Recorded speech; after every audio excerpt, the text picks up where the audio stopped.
Bom dia a todos. A gente vai começar então nossa próxima sessão. Eu vou ter aqui o prazer de moderar essa mesa e essa palestra do nosso querido amigo Stefan. Stefan Lastemacher, um sobrenome difícil de falar, o último é melhor, é o Pacheco. Então, doutor Stefan Pacheco. O Stefan é cardiologista pela SBC, intensivista pela MIB, fellow do American College of Cardiology, doutor em fisiologia cardíaca. Antes de mais nada, ele é o querido coordenador da nossa também querida unidade cardiointensiva clínica lá do INC, uma unidade importante para o hospital, que ele coordena com todas as suas prerrogativas. Coordenador também da UD, que também é uma unidade bastante relevante para a gente, importante. Então, é um grande prazer e uma honra estar aqui moderando a palestra do Stefan, que vai brindar a gente com o tema aplicabilidade de score de mortalidade em unidade de terapia intensiva. Stefan é um coordenador extremamente afeito aos números, né? Coordena e gerencia essa unidade baseado em resultados objetivos, em números. Então, tenho certeza que vai ser uma palestra aqui em que a gente vai aprender bastante. Stefan, por favor, 25 minutos. Na verdade, a gente se atrasou em 2 minutos. Vamos tentar manter dentro do tempo.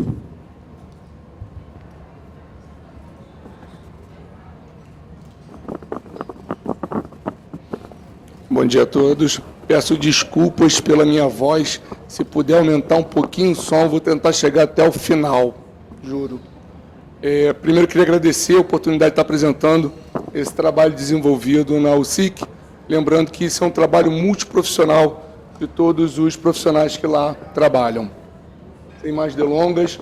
Então, o nosso projeto, ele faz parte do projeto estratégico do hospital, no Planinc, de 2024 a 2027, no que tange aqui saúde e bem-estar. Dos objetivos estratégicos, nós nos incluímos na retomada da política da humanização, como também incentivar a cultura da integralidade. A USIC é um setor de terapia intensiva, nível 3, complexidade máxima. Nós temos 10 leitos, no qual um deles é um leito de isolamento. Esses são os profissionais de recursos humanos que nós temos para desenvolver nossas atividades. A missão do nosso setor, ela está logo descrita na entrada do setor, seria a construção do caminho para que os pacientes retornem a seus lares. Nossa visão é referência no cuidado integrado, formando profissionais competentes e humanizados. Para isso, nossos valores são a responsabilidade, humanização e compaixão. Nós desenvolvemos um projeto do cuidado integrado, entendendo que o indivíduo não é só corpo, não é só assistência à saúde, mas ele também é composto de mente e de espírito. Eu vou decompor isso para ficar uma forma mais didática para apresentar para os senhores.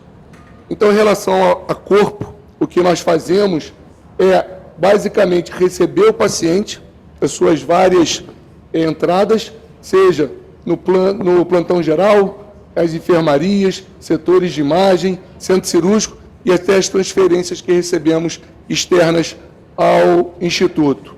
O paciente, então, uma vez com a necessidade, as prioridades de terapia intensiva, ele adentra o setor, no qual ele é admitido, classificado o seu risco quanto à sua probabilidade de morte, exames diagnósticos, tratamento em cima de todos os cuidados multiprofissionais. Os desfechos do paciente, então, seria alta, que ele pode ir direto para domicílio, as transferências internas para outros, enfermaria, outros setores, transferências externas, ou o paciente culmina com o óbito. Esses são os critérios de admissão priorizados na resolução do CFM.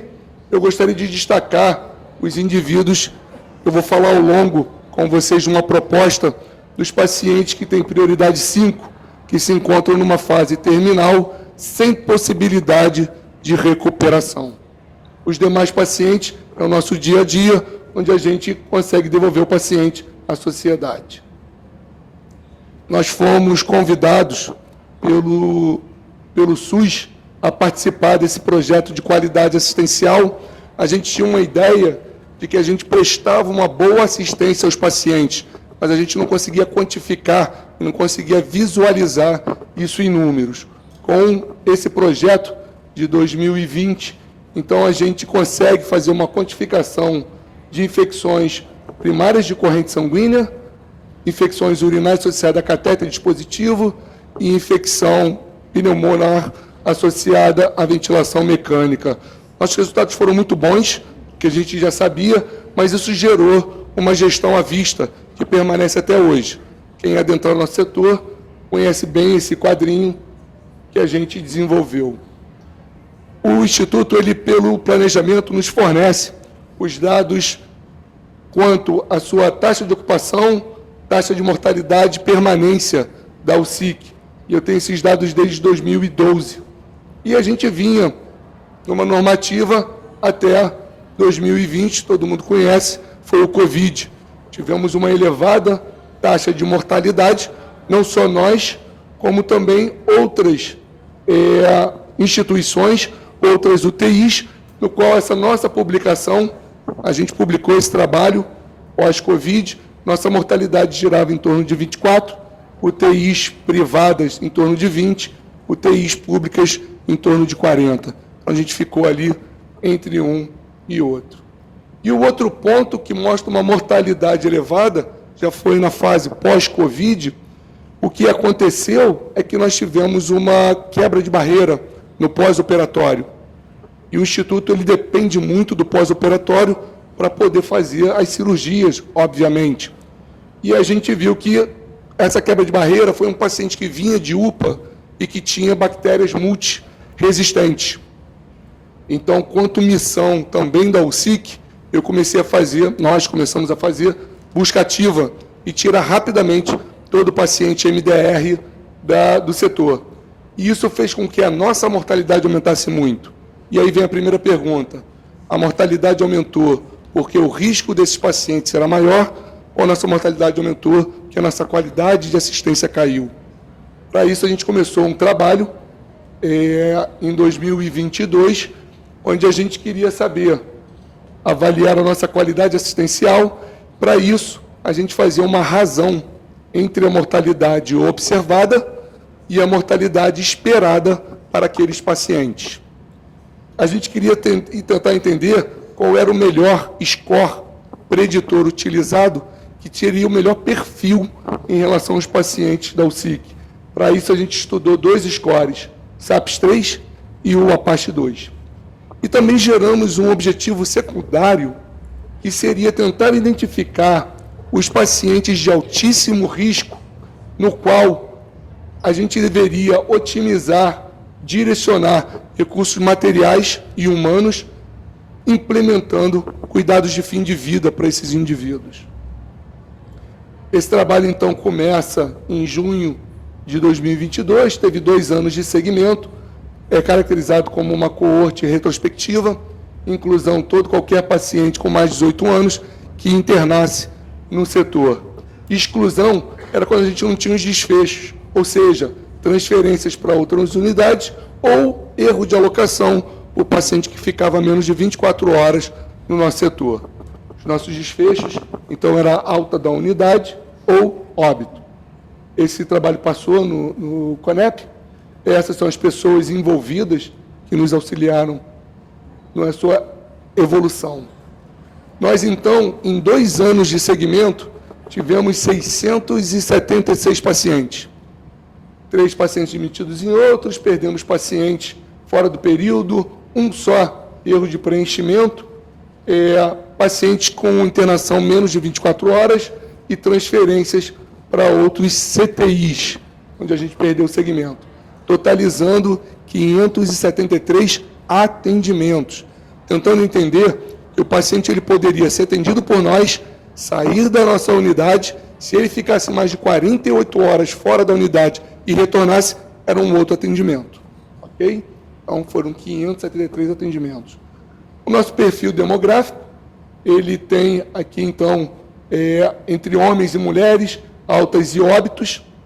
A idade foi curioso, nossa mediana, visto que não representava uma normal, foi igual, 63, e o tempo de internação, Para os pacientes que tiveram alta, a mediana foi de 6 dias e para óbitos de 11 dias. O perfil dos pacientes do Instituto é um perfil de pacientes com alto grau de comorbidade. Vocês veem que a gente separando por comorbidade, 50% dos nossos pacientes têm mais de 3 ou mais comorbidades. Entre elas, as mais clássicas, hipertensão, diabetes, insuficiência renal e etc. E, como somos um hospital especializado em cardiologia, eu separei aqui as entidades cardiológicas: insuficiência cardíaca com fração de ejeção reduzida, insuficiência cardíaca com fração de ejeção preservada e as demais cardiopatias. Esse aqui seria o diagnóstico de admissão. O paciente, quando ele entra, ele tem as suas comorbidades, mas qual foi o diagnóstico de admissão dele? Então, nós temos aqui uma grande caracterização pelas cardiopatias, pela nossa especialização, mas também temos pacientes que descompensam com outras enfermidades. Nós tivemos a oportunidade de fazer um levantamento e uma avaliação de custo desses indivíduos. Esse custo que mostro para os senhores é um custo em reais sobre o tempo de internação, sobre aquele diagnóstico do paciente que estava com a gente. Então, das cardiopatias, eu tenho o número de indivíduos, o montante do custo, quando a gente multiplica, é o montante das cardiopatias, gerando um total em 2 anos de quase 2 milhões de reais. Isso para os pacientes que entraram na admissão. Nos pacientes não cardiopatas, chegou a cerca aí de 1 milhão e pouquinho. Tá? Esses são os descritores, eu não vou me alongar por conta do tempo.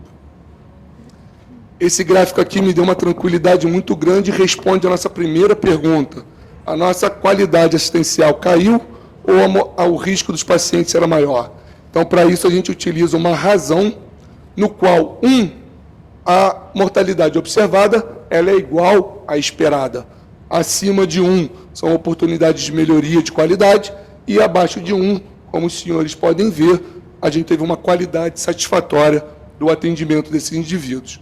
Tanto para, quando avaliado pelo SAPS-3, esse AL é o América Latina, é customizado, é uma equação que é utilizada para customizar o score que inicialmente foi desenvolvido para Estados Unidos e Europa, mas tem uma customização para a América Latina.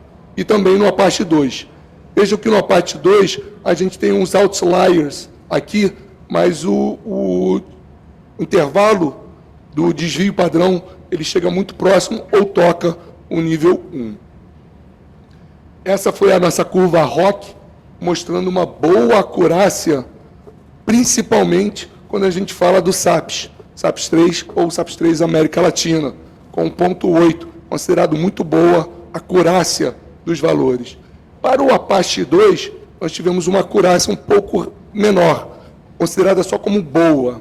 Tá? Mas me chama a atenção, nesse gráfico, uma coisa que a gente foi desenvolver, seria a especificidade. Eu queria saber quais eram os indivíduos que, se o score desse como alto, uma alta predição de morrer, eu não poderia ter falso negativo. Ou seja, eu não poderia errar na predição de probabilidade de morte desse indivíduo. Então, nesse sentido, o APACHE 2 teve uma especificidade superior. Então, aqui estão o gráfico box, mostrando isso. Um cut point, no caso de SAPS-3, 60, essa linha vermelha, América Latina, 48, e para APACHE 2, 17.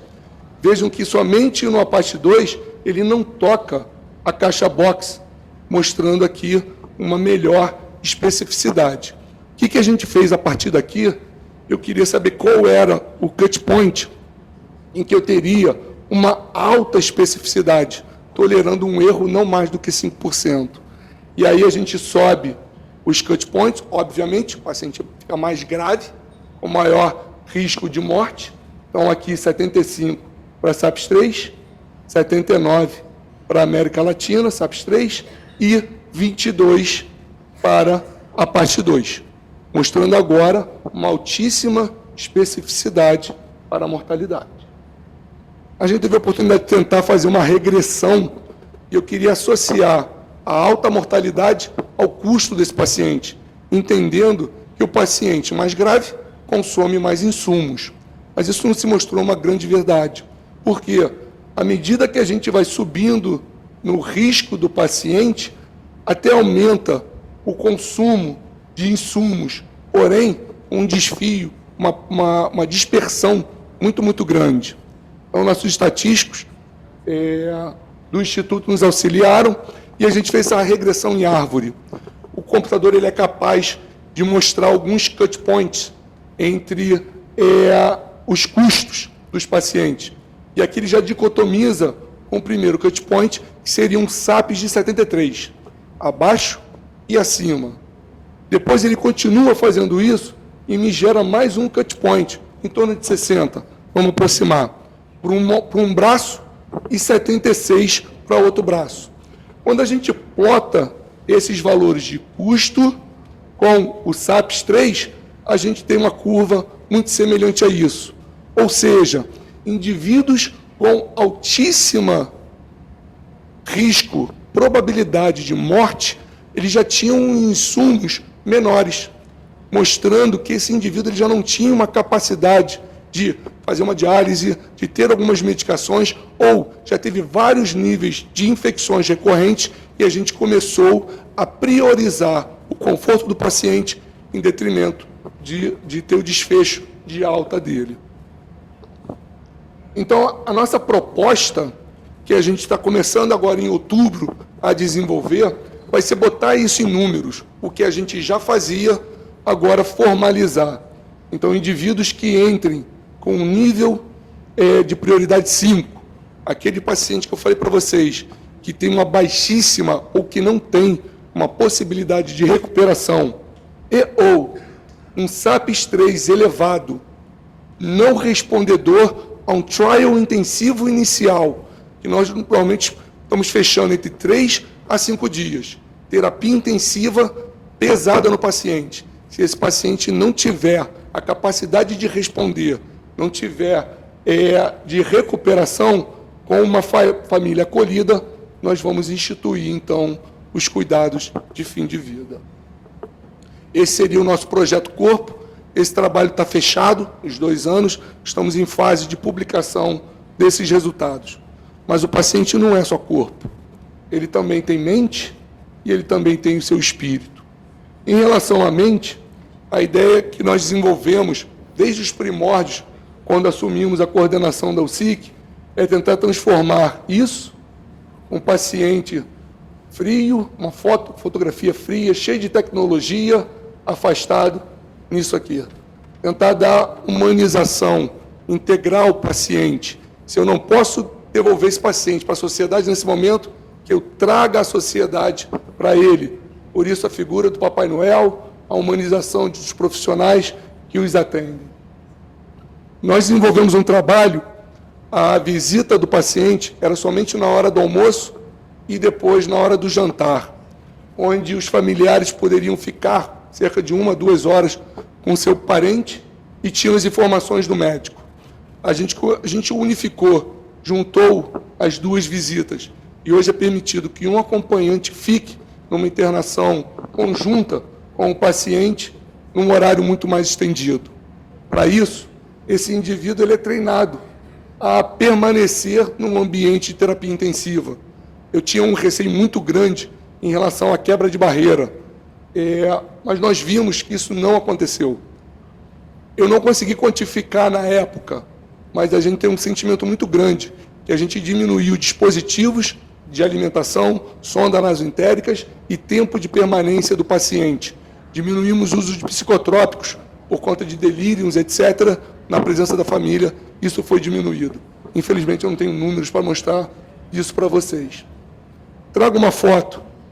Foi um projeto que a gente desenvolve tentando visualizar que aquele paciente, ele não é só um paciente, ele é um pai, ele é uma mãe, ele é um filho, e por isso precisa não só do paciente resgatar energia para voltar para a sociedade, mas também dos profissionais que o atendem estarem vendo aquele indivíduo de uma forma diferente.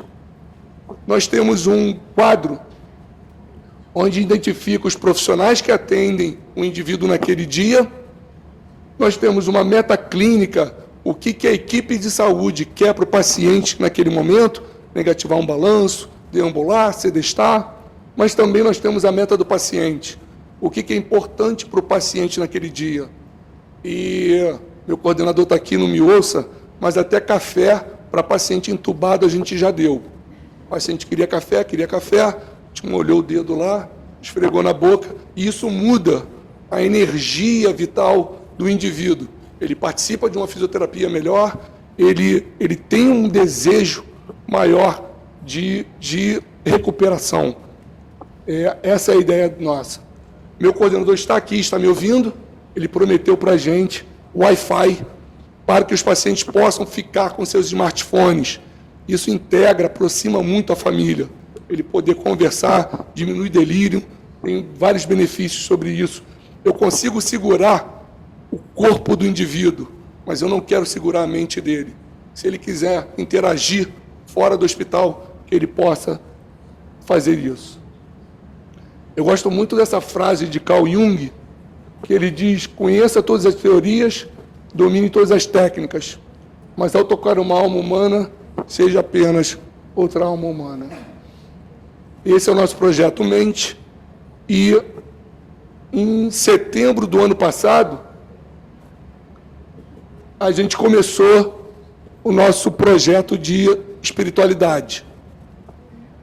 Nós fomos brindados por uma palestra do capelão Bruno Oliveira, trabalha no INCA, e também somos apadrinhados pelo Dr. Roberto Sporcati, que faz parte do DENCA, que é um departamento de espiritualidade da Sociedade de Cardiologia do Estado do Rio de Janeiro. A gente tem um entendimento de que a espiritualidade, ela engloba a religiosidade. E, munidos disso, a gente começa um trabalho junto ao paciente. Já existe uma diretriz sobre espiritualidade da SOCERJ, no qual devemos fazer uma anamnese espiritual, religiosa daquele indivíduo, tentando entender seus alinhamentos espirituais. Para isso, no setor, nós vamos utilizar o questionário Durel nesse novo trabalho. Nós já temos uma política de assistência religiosa descrita no setor. Nós tivemos um primeiro trabalho que, se eu queria entender o paciente, eu achava que primeiro eu tinha que entender o colaborador. E a gente fez uma enquete, utilizando o Google Forms, com os nossos colaboradores. Aqui da pequena, eu vou ler para vocês, então são médicos, enfermeiros, técnicos de enfermagem. Tem até uma distribuição boa, foi um total de 23 formulários, se eu não me engano. Era espontâneo, respondia quem queria. Primeiro a gente perguntou para eles qual era a religião, para tentar ver uma estratificação religiosa. Primeiro foi católico, segundo foi espírita, depois evangélico, e até indivíduos que não diziam ter religião estão aqui representados. Mas quando a gente pergunta se o indivíduo acredita numa continuidade da vida após a morte, uma grande maioria, talvez a esmagadora maioria, acredita numa permanência da vida, num contínuo. Outra pergunta que a gente fez, eu dividi em 3 domínios e perguntei: o que é pior? Qual é o pior fator de estar internado? O que era pior para você? E a gente separou em medo, ansiedade e incerteza, entendendo que isso era uma abertura para a gente tentar trabalhar a espiritualidade do indivíduo, desconforto físico, e aí melhorar a assistência médica, seria frio, dor, fome, ou isolamento social e familiar. E curioso, isolamento familiar foi o menor, talvez por conta já da presença da visita estendida. E o primeiro deles foi medo e incerteza, me dando um grande campo para tentar trabalhar a espiritualidade. Esse aqui é o Durel, não vou me prender nele, mas são 3 domínios, onde ele divide religiosidade intrínseca, não organizacional e atividades organizacionais. Tá? E aí a gente tem a estratificação deles. Só para concluir, é curioso, todas a religiosidade intrínseca e a não organizacional, que é o indivíduo ele com ele mesmo, rezar, fazer meditação, uma prece, foram muito altos. Mas a organização, ir à igreja, ir a um templo, ir ao culto, foi baixo. Talvez porque o colaborador já tem uma atividade laborativa muito forte e isso consome muito tempo. Não vou me prender muito a isso, mas o nosso cuidado da espiritualidade vai se basear em 3 conceitos. A aceitação, que seria o reconhecimento do indivíduo com ele mesmo e com o próximo, incluindo os seus erros, suas limitações, e tentando transformar algo negativo em algo positivo, como uma aprendizagem. É o primeiro passo do enfrentamento. Se eu reconheço você como o meu desafio, eu preciso te aceitar primeiro. Você é o meu desafio e depois enfrentá-lo. Stefano, 2 minutos, por favor. Obrigado. Tá? Já tô Infelizmente, terminando. está maravilhoso. Crença e fé no tratamento, acredita no tratamento, ele vai funcionar. Mesmo que eu tenha feito placebo, já está valendo. Tá? E o outro seria a gratidão. Entender que mesmo com a enfermidade, o indivíduo ainda tem a vida, que é o nosso bem maior. Então, nossa pergunta, nosso projeto seria esse. Será que indivíduos que têm o mesmo risco de morte pelo SAPS-3 vão ter desfechos, tempo de hospitalização e mortalidade diferentes dependendo do seu nível de espiritualidade? Nós já tivemos a nossa primeira reunião do Comitê de Assistência Religiosa e Espiritual no Instituto. Nós já temos o formulário que vai ser destinado ao paciente e devemos começar ele mediante a aceitação do projeto no CONEP e, se Deus quiser, em outubro. Pessoal, muito obrigado.